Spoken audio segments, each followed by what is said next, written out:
Allez-y, on va vous tendre un micro. Voilà. Bonjour Monsieur le Président.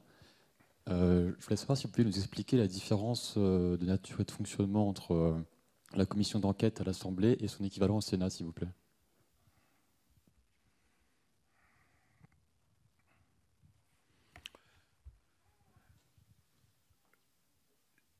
Au plan réglementaire, il n'y a pas vraiment de différence. La commission des lois a demandé ici à se transformer avec les pouvoirs d'une commission d'enquête. L'Assemblée a décidé de lui donner ses pouvoirs dans le cadre d'une procédure. Le délai qui est donné pour une commission d'enquête est un délai de 6 mois maximum. C'est donc l'ensemble des présidents, des membres de la commission qui vont conduire cette commission d'enquête sous l'autorité d'un président en se choisissant en général 2 rapporteurs, l'un de la majorité sénatoriale et un autre de l'opposition. À partir de ce moment-là, devant la commission d'enquête, le président et les rapporteurs décident de qui ils souhaitent entendre. Et les personnes qui sont entendues sont donc conviées devant la commission d'enquête. Il y a un principe dans les commissions d'enquête, c'est qu'on ne doit pas examiner dans une commission d'enquête ce qui est éventuellement en cours dans une procédure judiciaire. Voilà pourquoi la rédaction de la mission et de l'objectif de la mission fait l'objet d'une attention particulière. Et que dans le cas actuel, il s'agit uniquement de contrôler le fonctionnement des services qui dépendent du gouvernement.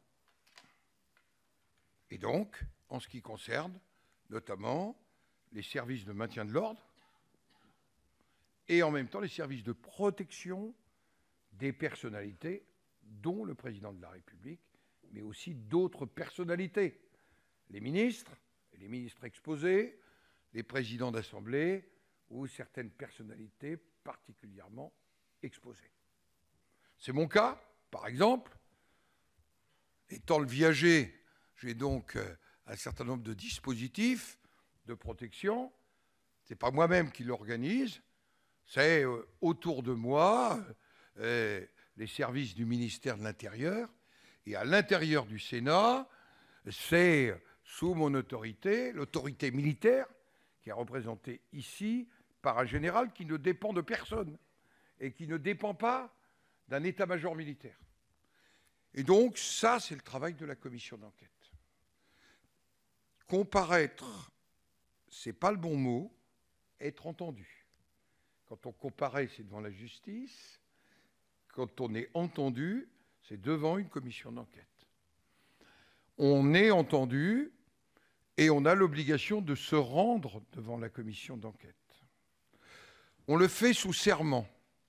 Voilà pourquoi, quand quelqu'un est sous une procédure judiciaire, il peut être entendu, mais pas sur les sujets qui relèvent directement de la procédure d'instruction. C'est pour ça que ce que vous entendez par ces temps-ci, il y a une partie émotionnelle.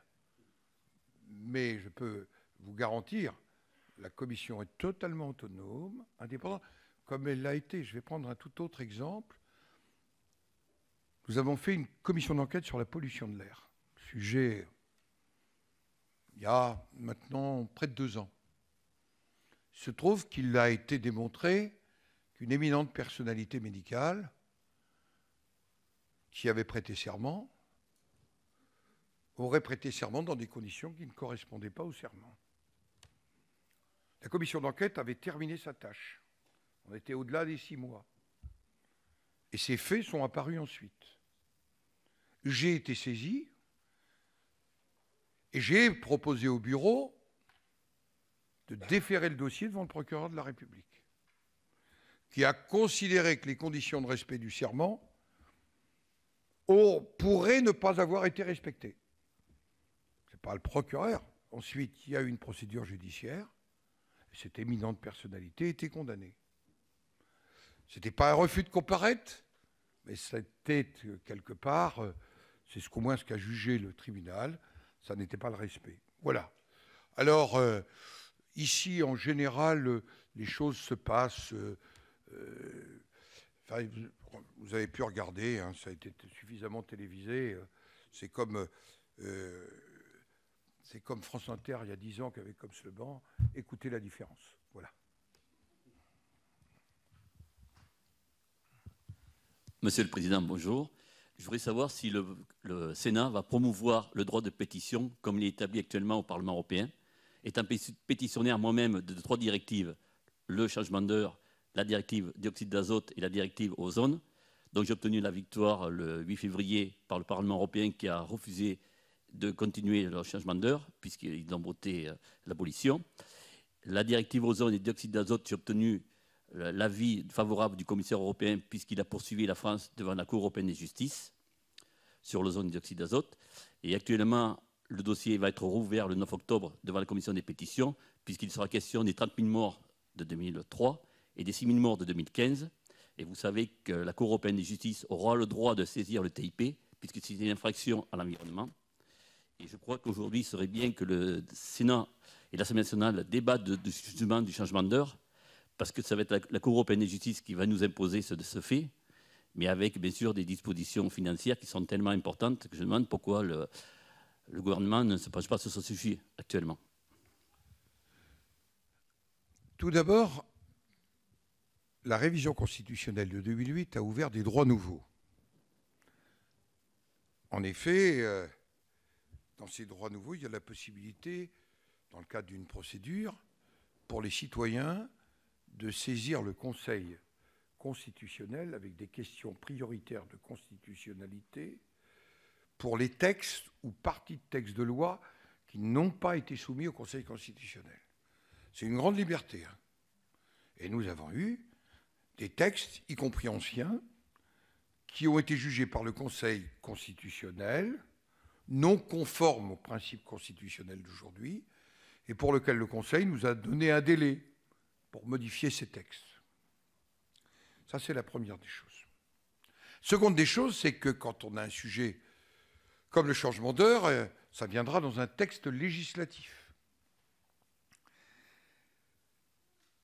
Nous avons dans notre pays, sur le droit de pétition, eu une première avancée avec le Conseil économique et social.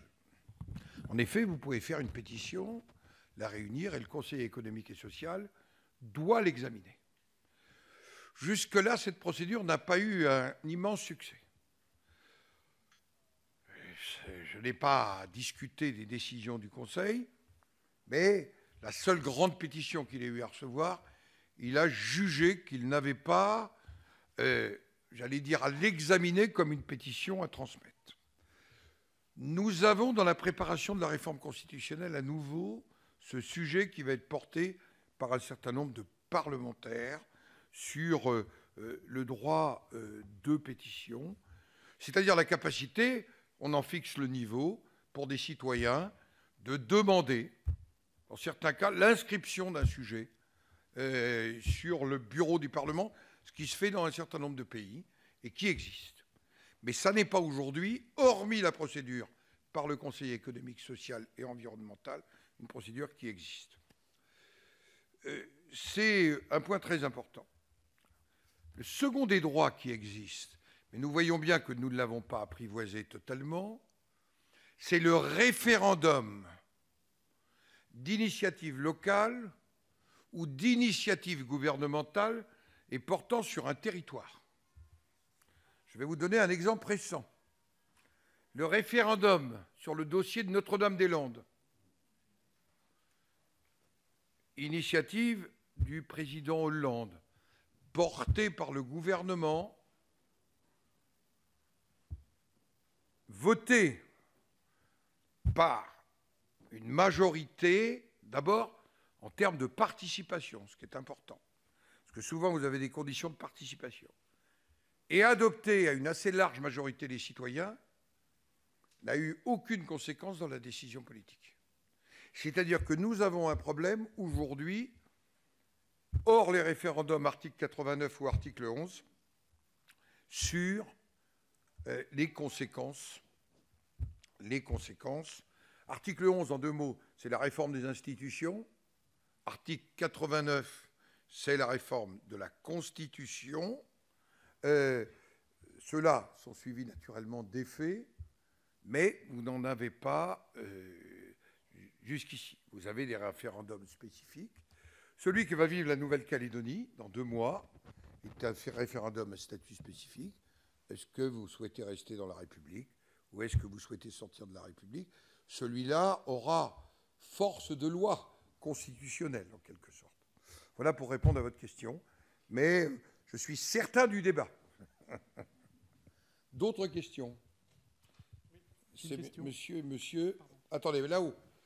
Oui, vous passerez après, mais j'ai une question chez les montagnards, comme on aurait dit dans l'Assemblée révolutionnaire. C'est ça, sur les montagnards. Les Girondins un peu plus bas, mais les montagnards un peu plus haut. Bonjour, Monsieur le Président.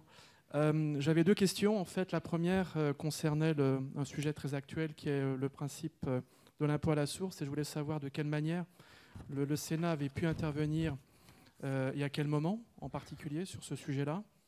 Et la deuxième question que j'avais concernait, je dirais, les autres Sénats de l'Union européenne ou en dehors de l'Union européenne et de quelle manière le Sénat avait pu s'inspirer ou pourrait s'inspirer de principes de fonctionnement de ces Sénats. Au moment de l'examen de la proposition du gouvernement Valls sur le prélèvement à la source, qui existe dans un certain nombre de pays, qui apparaît pour beaucoup comme une modernisation, j'allais dire, de l'impôt, le Sénat a soulevé, parce que nous avons un système assez complexe, nous, additionné de dégrèvements directs, d'exonération, qui est le fruit de notre histoire, le Sénat a fait une contre-proposition, notamment par la voix de son rapporteur général du budget. Je rappelle qu'ici, la Commission des finances a un président qui est d'opposition et un rapporteur général qui est la majorité. Pour vous fixer politiquement, ici, la majorité, mais au Sénat, ce n'est pas tout à fait les mêmes clivages, elle est composée essentiellement de 2 groupes. Le groupe Les Républicains et le groupe UDI, Union Centriste. Vous voyez que c'est différent de l'Assemblée nationale. Auquel des membres d'autres groupes qui existent, le groupe Les Indépendants, République et Territoires, le groupe aussi des radicaux, puisqu'ici les radicaux de gauche et les radicaux valloisiens sont toujours ensemble, ils sont toujours restés ensemble, et 2 ou 3 personnalités non inscrites. Donc, ici, vous avez une majorité, et cette majorité, elle a le rapport général du budget. Nous avons proposé la mensualisation contemporaine. Qu'est-ce que ça veut dire? De généraliser en 3 ans à tout le monde, ce que plus de 60% des Français pratiquent aujourd'hui, la mensualisation de l'impôt. Mais pas en le faisant sur l'année N-1, mais progressivement sur l'année en cours. Donc la mensualisation contemporaine. Et pourquoi un délai? Parce qu'il y a des gens qu'il faut aider à l'appropriation de cette partie-là, et notamment des gens qui ont des difficultés à entrer dans des formes de déclaration. Nous avons dit qu'il y aurait beaucoup de difficultés dans le prélèvement à la source.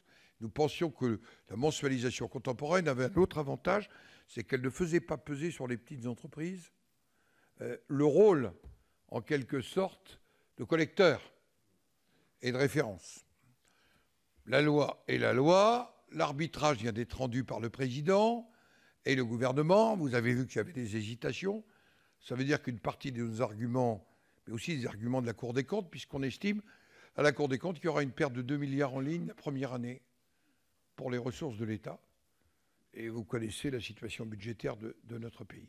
Mais quand la loi est la loi, ici, on appliquera la loi, mais on contrôlera la mise en œuvre du prélèvement à la source. Donc nous nous sommes exprimés, et je ne doute pas que la Commission des finances, dans sa mission de contrôle, assurera ce que j'appelle un suivi permanent de la mise en œuvre, pour qu'il n'y ait pas d'inégalité, mais aussi d'affaiblissement de l'État dans ce prélèvement à la source. Les autres Sénats. Tout d'abord, il se crée des Sénats dans le monde actuellement, pour des motifs parfois différents. Article 24 de la Constitution, nous représentons les territoires. Quand je dis les territoires, ce n'est pas que les départements, aussi les territoires à statut spécifique. Outre-mer, la collectivité territoriale de Corse, une métropole à statut spécifique, la métropole de Lyon, par exemple. Et donc, c'est notre rôle, et en même temps, nous avons le rôle de continuité. Les Sénats, par exemple, il en existe un dans un pays que vous connaissez peut-être moins bien, qui est dans les Balkans, qui est sur le continent européen, la Bosnie et Herzégovine. Quel est le rôle du Sénat de la Bosnie et Herzégovine? D'essayer de représenter l'addition des minorités dans un pays assez éclaté entre des Bosniaques, des Croates et des Serbes, et qui recouvre des héritages notamment culturels et religieux. C'est un point important. Je vous ai parlé du Sénat belge, communauté linguistique. Et c'est parfois très compliqué. Pour avoir une maman d'origine belge, je peux vous dire que c'est très très compliqué quand vous êtes dans une commune dite à facilité, c'est-à-dire dans une commune où on accepte ou on tolère que vous parliez votre langue, mais pas plus. Vous avez aussi des Sénats qui représentent des très grands pays, très divers. Dans la Fédération de Russie, le Conseil de la Fédération représente une partie des États de l'Union soviétique qui n'ont pas explosé en 1991. Vous avez le Sénat des États-Unis, qui représente, bien sûr, chacun des États fédérés, mais d'une manière assez particulière, puisqu'ils ne prennent pas du tout en compte la composante démographique. Vous avez 2 sénateurs pour l'Alaska, et vous en avez 2 pour la Californie. Il y a 60 fois plus d'habitants en Californie qu'il y en a en Alaska. Et là, ils ont un pouvoir extrêmement fort. Et il naît actuellement des Sénats dans un certain nombre de pays africains. Il est né un Sénat cette année, après une longue réflexion, en Côte d'Ivoire. C'est un peu la conséquence d'une réflexion conduite après la guerre civile qu'a connue la Côte d'Ivoire. Donc, pour rassembler des gens différents, des territoires différents. Et c'est un point très important. Le Tchad vient de décider de créer un Sénat. Là aussi, regardez l'histoire du Tchad, pour essayer que la diversité puisse être représentée, où ça ne soit pas la seule logique de la démographie, c'est un peuple numériquement dominant peut devenir dominateur par rapport à la minorité, et donc de donner des pouvoirs. Je prends ces exemples. Dans un pays en proie à un drame absolu, le Nigeria, le Sénat joue un rôle important aujourd'hui. Je vous rappelle que le Nigeria était en proie à une guerre civile, il y a maintenant 3 décennies, mais qui était une guerre civile à connotation, ou en tous les cas habillage religieux, et que actuellement le nord-est du Nigeria connaît le drame de Boko Haram. Et moi, je me suis rendu au printemps dans un camp au Tchad de réfugiés de Boko Haram. Vous voyez bien que là, ça n'est plus une affaire de chrétiens et de musulmans, mais c'est une conception de la société. Si je vous dis tout ça, c'est parce qu'il se trouve que pour un an, j'ai la responsabilité qui m'a été confiée de présider tous les Sénats d'Europe. Ceux de l'Union européenne, tous les pays n'ont pas de Sénat dans l'Union européenne, mais un certain nombre ont. mais aussi des Sénats hors Union européenne. Je parlais de la Bosnie-Herzégovine, la Russie et très bientôt le Royaume-Uni. La Chambre des Lords reste, j'allais dire, dans notre association. Et nous avons pris une décision, c'est d'ouvrir une très large collaboration avec les Sénats africains. Il en existe en Algérie depuis longtemps, au Maroc qui vient d'être rénové, le Sénégal est en train de l'imaginer, pour aussi débattre de sujets aussi difficiles qu'il faut aborder en vérité, mais aussi, j'allais dire, sans passion excessive, qui est la question migratoire, et que nous avons décidé d'inscrire à notre prochaine session pour en dialoguer, car nous pouvons ainsi, j'allais dire, en parler les uns les autres. Alors, est-ce qu'on s'inspire? J'ai été très long, mais c'est un sujet qui me passionne, vous le sentez bien, par rapport au Sénat. Est-ce que chez nous, nous sommes entrés dans une forme d'équilibre? Les Sénats sont plutôt des acteurs d'équilibre. Quand vous voyez en Pologne, Sénat élu au suffrage universel, vous savez qu'on a une discussion sur l'état de droit avec la Pologne. Entre le Sénat français, le Sénat polonais et le Sénat allemand, nous formons ce qu'on appelle le triangle de Weimar. C'est un lieu de discussion. Le Sénat polonais joue un rôle modérateur et d'apaiseur. C'est un point très important. La Roumanie traverse actuellement une crise importante politique par rapport à l'état de droit. Même s'il est dans la majorité, le président du Sénat et le Sénat jouent un rôle plutôt modérateur.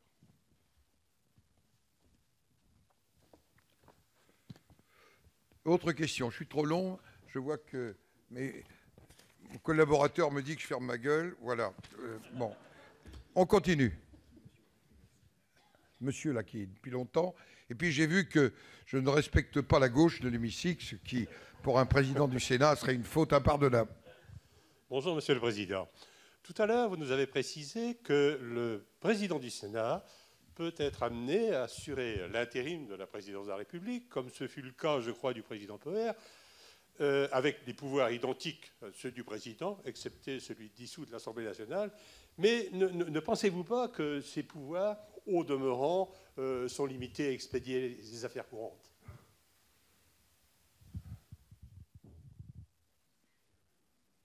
Être président du Sénat par intérim vous donne la responsabilité de respecter la légitimité démocratique. Or, ce n'est pas vous qu'on a élu comme président de la République. Donc, il faut renvoyer à la démocratie le soin d'arbitrer qui sera présidente ou président de la République. Mais sa responsabilité, c'est d'assurer la continuité du pays en cas de crise. Et donc, c'est le sens des pleins pouvoirs. Mais naturellement, je considère, mais c'est un problème personnel, que sa capacité d'initiative doit se circonscrire à ce qui est l'essentiel pour le pays, et non pas ce qui serait immédiatement moins essentiel. Mais imaginons une crise politique. Imaginons une crise politique ou une crise réelle dans le pays. Il est important qu'il ait tous les pouvoirs de préservation de la souveraineté du pays, de préservation de l'ordre, et qu'il en connaisse tous les rouages. Et que donc, pendant ces derniers 2 mois, nous n'ayons pas un pays qui soit un pays un peu hémiplégique dans sa manière de diriger. Voilà pourquoi, après, c'est un problème aussi de conscience personnelle du président ou de la présidente du Sénat pendant ce délai de 2 mois. Alors, le micro ici, là, ici, oui, j'ai deux à gauche. Allez-y. Et puis derrière, voilà. Bonjour Monsieur le Président. Vous avez rappelé que le Sénat représentait les territoires. Or, la réforme constitutionnelle vise à limiter le nombre de sénateurs. Ne pensez-vous pas qu'il s'agit d'une menace sur la représentation des territoires? Je vous remercie. Alors là, je vais m'exprimer plus personnellement, si vous le voulez bien, parce que naturellement, nous n'avons pas examiné aujourd'hui en commission, puisque l'Assemblée nationale n'a pas pu achever au mois de juillet, dans les conditions que vous connaissez, l'examen de la première lecture de la réforme constitutionnelle. Mais je vais vous dire quelles sont les conclusions du groupe de travail qui, sollicité par le président de la République, a au Sénat fait 40 propositions pour la réforme constitutionnelle et institutionnelle. Dans ce groupe, il y a tous les groupes politiques représentés, sauf un groupe, par leur président et leurs spécialistes constitutionnels, sans proportionnalité politique. Pour vous donner un chiffre, ici le groupe des Républicains est apparenté, parce que vous êtes dans un groupe, ça ne veut pas dire automatiquement que vous appartenez à un parti politique donné, mais vous vous reconnaissez dans ces courants politiques qui est là. Il y avait 3 représentants. Le groupe communiste, qui en a moins de 20, 17, avait 1 représentant. Vous voyez qu'il n'y a pas, et à l'unanimité, avec une réserve pour un cas, mais à l'unanimité, nous avons retenu le principe que la révision constitutionnelle se ferait sans abaissement des droits du Parlement. 58, né d'une crise politique liée notamment à l'échec de la 4e République pour se sortir des guerres coloniales et de la guerre d'Algérie, de l'instabilité des gouvernements qui sont soumis à des coalitions partisanes et à un président de la République qui ne peut pas jouer autre chose qu'un rôle arbitral de choisir un président du Conseil. Et donc, Michel Debré reçoit l'instruction d'avoir ce qu'on appelle un parlementarisme rationalisé. C'est-à-dire d'avoir un Parlement qui fait la loi et qui contrôle, mais qui ne peut pas, à la guise, faire et défaire les gouvernements. Il a bien sûr la possibilité de déposer une motion de censure, donc de censurer et de faire tomber le gouvernement pour l'Assemblée nationale, pas pour le Sénat. Et depuis 1958, toutes les révisions constitutionnelles, celle de Valéry Giscard d'Estaing, qui a autorisé 60 parlementaires, 60 députés ou 60 sénateurs à saisir le Conseil constitutionnel, à Nicolas Sarkozy, en 2008, ont toujours renforcé les droits du Parlement. Moi, je pense, tout le monde sait que je suis gaulliste d'origine et fondamentalement gaulliste d'actualité, je crois qu'il faut un exécutif fort, mais il faut un Parlement fort en face. Pourquoi un exécutif fort? Je ne veux pas être désagréable du tout dans ce que je vais dire.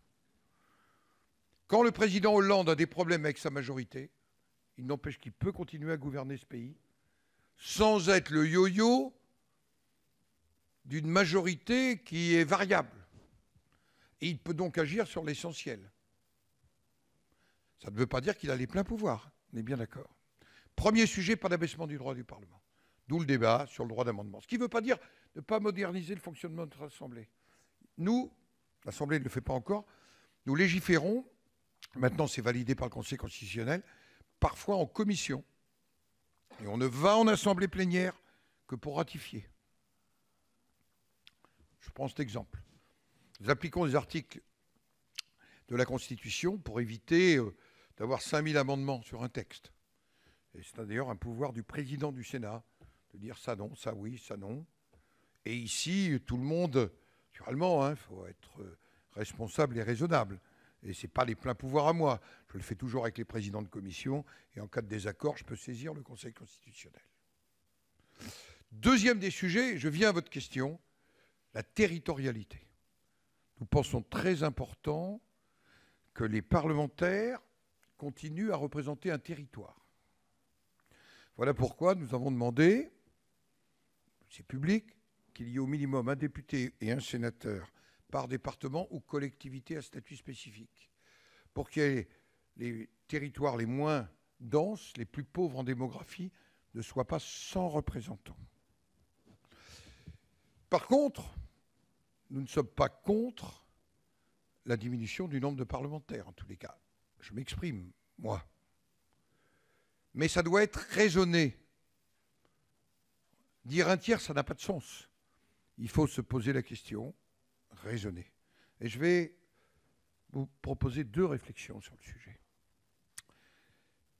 Parce que la Constitution doit reconnaître l'égalité.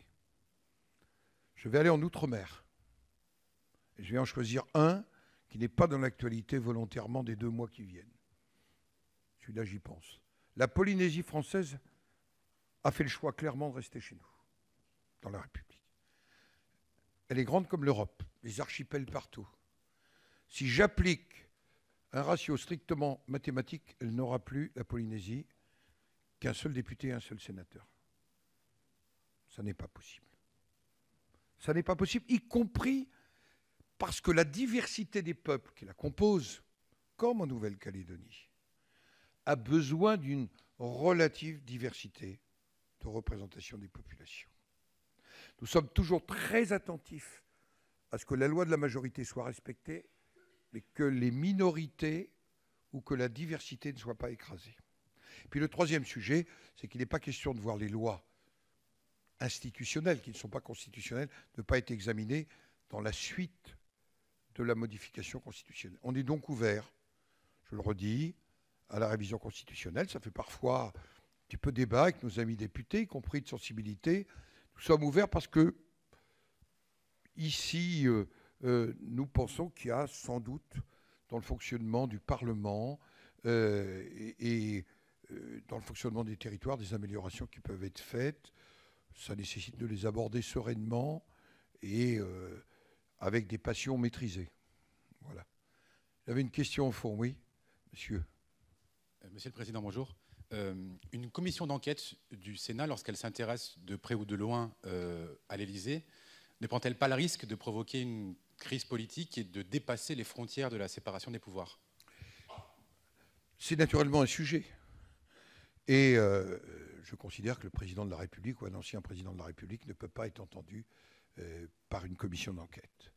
Je considère que, par contre, c'est le fonctionnement du gouvernement ou le fonctionnement de l'État. J'ai eu dans une vie antérieure, les archives ne sont pas encore sorties, à être le rapporteur d'une commission d'enquête. Elle portait sur l'accueil, dans des conditions non autorisées, d'un leader palestinien qui était sous le coup d'une recherche internationale. J'ai, à l'époque, voulu entendre ceux qui avaient décidé, et j'ai été très attentif. Le président de la République était François Mitterrand, et j'étais au tout début de ma vie parlementaire. Eh bien, j'ai fait extrêmement attention. Et naturellement, je ne doute pas. Mais je rappelle un principe. La commission d'enquête, à l'Assemblée comme au Sénat, elle est souveraine. Elle ne dépend pas de moi, je vous le dis. Elle dépend de son président, de son bureau. C'est simplement si elle ne venait à ne pas respecter des principes institutionnels et constitutionnels que je devrais la rappeler. Et je le ferai si c'était nécessaire. Je suis certain avec le président actuel que ce ne sera pas nécessaire, parce qu'en plus, il est éminemment membre du Conseil d'État, et moi, je ne suis que vétérinaire. Non, mais, non, je dis en blaguant, mais je sais qu'ici, on y fait très, très attention. Et pour avoir vécu, car ce dossier que je parle est un peu historique, mais il avait fait grand bruit à l'époque aussi. Alors, il nous reste, oui, au centre. Le Sénat est toujours au centre. Allez-y. De l'actualité et souvent de la politique. Et il nous reste 6 minutes.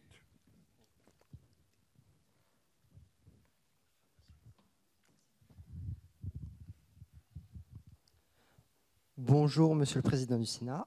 Merci de me donner la parole. En fait, j'ai 2 questions à vous poser.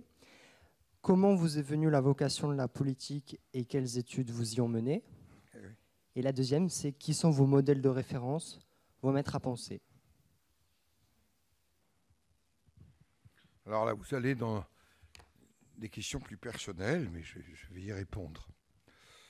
J'ai fait de la politique, je me suis engagé en politique très tôt, en classe de première, dans une formation politique qui n'existe plus, qui s'appelait l'Union démocratique du travail, c'est-à-dire ce qu'on appelait les gaullistes de gauche ou gaullistes sociaux. Et mon cheminement ensuite s'est fait avec Philippe Seguin. Voilà mon histoire personnelle. Elle était marquée par l'héritage d'un père radical socialiste, élu local, et sans doute, moi qui suis un laïc, par le christianisme social, c'est-à-dire une réalité politique qui se conjugue en France très bien avec la laïcité, sans aucun problème, car je suis profondément attaché au principe de laïcité. Et puis ensuite, j'ai eu des responsabilités comme étudiant, ça m'amène à mes études. Moi, je suis vétérinaire, j'ai fait du syndicalisme étudiant, et après avoir fait du syndicalisme étudiant, je me suis engagé très tôt, j'ai été élu maire de la merveilleuse ville de Rambouillet. J'ai décidé d'être candidat quand j'avais 31 ans, puis j'ai été élu, et je suis devenu Benjamin du Sénat. Non, vice-Benjamin, parce que le Benjamin, c'était Jean-Luc Mélenchon. Et comme je lui ai dit l'autre jour, tu vois, j'ai mieux tourné que toi. Non, je dis ça en blaguant, mais parce que je l'aime bien, et on se ressemble modérément, vous voyez ce que je veux dire. Bon. Mais je l'aime bien quand même. Voilà comment c'est venu. La question sociale m'a toujours été pour moi essentielle. En même temps, là aussi, il faut se mettre dans la peau d'un lycéen de 1968. Il y avait le monde était assez simple, il y avait les marxistes et les anti-marxistes. Et il y avait parmi ceux qui ne choisissaient pas le marxisme, des gens qui ne voulaient pas choisir non plus une forme d'anti-marxisme comme ça. Et moi, j'arrive au modèle, le général de Gaulle, moi je suis né en Normandie, dans une ville qui avait été extrêmement bombardée, je suis né bien après la guerre, mais j'ai tellement entendu parler, nous vivions, j'allais à l'école dans des baraquements du plan Marshall. Et donc, le général de Gaulle, dans ma famille, c'était quelque chose, et mon père a fait partie de ces radicaux socialistes qui ont fait le choix, avec Chaban-Delmas, derrière, le grand Jacques Chaban-Delmas, de soutenir le général de Gaulle en 1958. Par nature, en dehors de cette référence, je n'ai pas à mettre à penser. C'est plutôt l'addition de ces réflexions. Il y a un homme pour lequel j'ai une très grande admiration, c'est Edmond Michelet, qui a été un très grand résistant, un déporté, qui en même temps incarne une vision de l'homme. Oui, il y a tout ça. Mais vous savez, j'ai eu l'honneur, je dis l'honneur, j'ai jamais voté pour lui, de ne vivre pas très loin de François Mitterrand quand il venait en week-end à Rambouillet. Et quelquefois, il m'a invité à prendre le café. J'étais très impressionné, vous voyez, à 33 ans, le maire qui venait d'être élu. Et je n'ai jamais voté pour François Mitterrand, mais je vais vous dire, il avait une passion amoureuse pour le territoire. Et j'ai ressenti en François Mitterrand ce que je peux ressentir parfois dans l'attachement au territoire. Et je me suis dit que sa photo de campagne avec une église au fond, c'était finalement pas qu'un coup électoral, c'était vraiment ce qu'il pensait. Et comme j'ai jamais voté pour lui, je le dis avec indépendance, mais en même temps, vous voyez, alors je ne vais pas vous dire, non, tirez pas à penser que moi j'ai pas de maître à penser. Sans doute ma référence, c'est sans doute plus un seul, si je devais prononcer un nom, général de Gaulle, une filiation avec un homme que j'ai beaucoup respecté, qui est Philippe Seguin. Puis j'ai eu l'honneur d'être le ministre de Jacques Chirac, qui aimait lui aussi profondément le territoire. Donc voilà, si je devais avoir des filiations. Une question, deux, puisque sinon il y aura une question rentrée, je vous promets. Allez-y.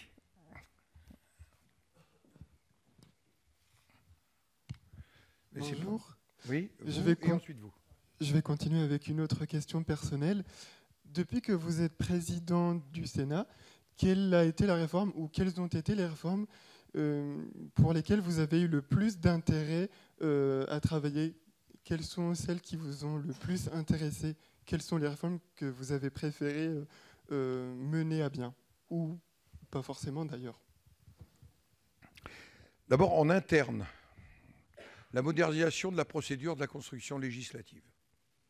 Parce que j'ai bien le sentiment qu'à la différence d'autres pays, nous fabriquons encore la loi sur une méthode qui ne correspond plus aujourd'hui à des besoins de réponse en termes de rapidité, mais aussi de compréhension de la société. Et ça reste pour moi un vrai sujet. Quand on fait une loi santé, la dernière, de 350 pages, on ne peut pas dire que nul n'est censé ignorer la loi. C'est impossible. Et donc, ma première des préoccupations, c'est, et on a commencé le travail en commission, le contrôle, la diminution, mais il y a encore beaucoup à faire. Le second des sujets qui continue à me passionner, c'est comment on essaye de moderniser le fonctionnement des collectivités territoriales sans perdre la proximité entre les citoyens et la collectivité. Et là, on a un sujet. On est dans la mondialisation. La nation, ça reste très important. L'Europe est indispensable, mais parfois les citoyens ont le sentiment d'être le yo-yo de la mondialisation. Vous expliquez à des agriculteurs que tout dépend du cours du blé à Chicago. Et ils ont le sentiment, en fond, de ne plus exister, et ainsi de suite. Donc, comment, y compris quand on crée des grandes intercommunalités, des grandes métropoles, des grandes communautés, comment on garde le lien entre le citoyen et le pouvoir de proximité qui fait sa vie quotidienne? Pourquoi les maires sont-ils, avec les maires adjoints et les conseillers municipaux, les seules femmes ou hommes politiques qui conservent une majorité de suffrage de confiance dans ce pays? Regardez tous les sondages. Moi, j'ai une formule, c'est parce qu'ils sont à portée d'engueulade.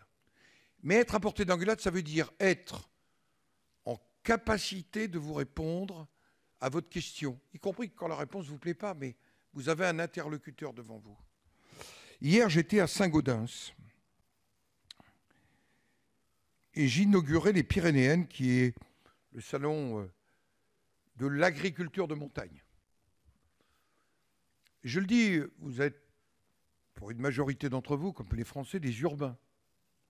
Il y a le sentiment d'une population rurale qui ne comprend plus des décisions qui sont marquées par l'urbain. Hier, le sujet, c'était le maintien du pastoralisme entre la valorisation des produits, la suppression de petites laiteries de proximité, de lieux de transformation. Un sujet sur lequel on peut avoir des approches. La présence du loup en très grande densité est en train de décourager le pastoralisme. Donc, nous, urbains, on adore la biodiversité, mais en même temps, il faut qu'on trouve un équilibre. Et pardonnez-moi, c'est le second sujet qui me passionne vraiment. Le troisième sujet, c'est qu'il faut qu'on réponde à des vraies questions que se posent nos concitoyens. Elles sont parfois difficiles. Qu'est-ce qu'on fait face à la réalité de la crise migratoire? Et il faudra bien qu'on l'aborde les yeux dans les yeux, en préservant les valeurs essentielles qui sont les valeurs de la démocratie. C'est pour nous une exigence des droits de l'homme, du respect des droits de l'homme, de l'état de droit. Et ici au Sénat, c'est pour nous quelque chose de très important. Bonjour Monsieur le Président, on m'entend? Oui. Avec l'expérience que vous avez accumulée dans votre fonction, est-ce que vous auriez des conseils à donner à un jeune homme qui veut s'engager dans la politique? D'abord, vous êtes d'une génération, vous êtes beaucoup moins nombreux que nous étions, j'allais dire, les lycéens de 68, quoi. À l'époque, il y avait des enjeux majeurs. Le monde était divisé dans deux camps. Ces deux camps, ils étaient l'héritage de la guerre, mais ils étaient aussi hérités de rêves de part et d'autre. De rêves. Et dans ces rêves, il y avait eu l'abus des rêves. Entre ceux, je vais prendre un exemple cher à mon cœur pour des raisons familiales, entre ceux qui au Venezuela, au début de Chavez, pensent qu'il faut redonner le fruit de la richesse à tous, c'est un rêve que je peux partager. Puis quand ça se termine comme ça se termine aujourd'hui, c'est un rêve détourné. Ce qui a été la réalité de l'Union soviétique quand elle écrase le printemps de Prague. Moi, j'étais en classe de première ou de terminale, c'était pour nous un effondrement. Mais moi, j'avais fait un choix complètement différent. Je crois qu'il faut se dire que si vous avez envie de vous engager, c'est parce que vous êtes intéressé par les autres et par le collectif. Vous ne pouvez pas faire ça uniquement. Bien sûr, on a tous de l'ambition, des trucs. Mais si vous le faites que pour vous-même, vous ne serez pas heureux. Moi, je fais ça avec la même passion que le premier jour. J'ai eu, comme tout le monde, des échecs, parfois des désillusions, mais je crois encore que la politique peut changer le cours des choses. Et il faut y aller avec cette volonté-là. Je ne pense qu'il n'y a jamais la fatalité à subir, qu'il y a toujours des correctifs possibles. Et que, par exemple, sur la question européenne, où je suis parfois, je disais mon attachement avec Philippe Séguin, j'ai fait partie de ceux qui ont voté non au traité de Maastricht. Pas du tout contre l'Europe, mais parce que nous disions que créer une monnaie unique sans convergence sociale et fiscale, nous aurions des problèmes, la crise de 2008 l'a montré. Mais à partir du moment où les Français ont choisi, alors il fallait faire réussir l'Europe. C'est vraiment l'attitude, voilà. Donc ça vaut le coup de s'engager. Moi, ça fait un certain temps. Je regrette rien, je le fais toujours avec la même passion. Et puis le moment venu, moi j'étais maire de Rambouillet, certains diront que c'était trop longtemps, mais les gens me faisaient confiance. Ils me faisaient confiance, même très confiance. Celui qui a pris en 2014 ma succession, il fait très bien la tâche pour laquelle il a été élu. Et il faut aussi se dire que c'est du collectif. Alors, le collectif, c'est ce qu'on essaye de vivre au Sénat. Il y a un bureau du Sénat. Je ne sais pas, ce matin, j'étais avec le questeur qui gère cette maison. Il y a des gens de toutes les sensibilités politiques. C'est vrai qu'il y a une ambiance ici un peu différente. Les clivages politiques, ils existent, mais ils ne sont jamais des sas hermétiques. Tout le monde parle à tout le monde. Le seul sujet, c'est les libertés individuelles, les libertés collectives et l'état de droit. J'ai dépassé de 8 minutes le temps qui m'était imparti. C'est au-delà de la tolérance d'un président de séance. Je voudrais vous remercier d'avoir eu la patience. Je vous souhaite une bonne visite du Sénat. Souvenez-vous d'une chose. On est naturellement dans un lieu superbe qui porte l'histoire de notre pays, qui porte aussi, vous regarderez une petite plaque, la renaissance de pays. C'est ici que l'Assemblée provisoire de la République s'est réunie avec le général de Gaulle. C'est ici aussi que Leclerc a décidé de l'endroit de la reddition de Paris, dans le salon Victor Hugo. C'est un lieu, mais ce n'est pas qu'un lieu historique, c'est un lieu d'actualité. Et rappelez-vous que le pas de sénateur, ça n'est pas le pas symptôme de l'arthrose. Chez La Fontaine, le pas de sénateur, alors que le Sénat n'existait pas, c'était le souvenir du Sénat romain.